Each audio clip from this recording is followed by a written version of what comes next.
আসসালামু আলাইকুম, তোমরা কেমন আছো? এখন তোমাদের শিখাবো ব্যঞ্জন বর্ণ প কিভাবে লিখতে হয়। দেখো, প্রথমে এরকম ঘরের মধ্যে আমি ব্যঞ্জন বর্ণ প লিখবো। দেখতে পাচ্ছ, উপরে একটা ঘর, নিচে একটা ঘর।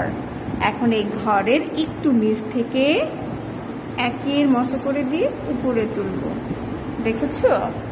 তারপর এখান থেকে গোল করে দিয়ে এইভাবে নামাবো। তারপর এই দাগটাকে আবার সোজা উপর থেকে নিচে নামাবো।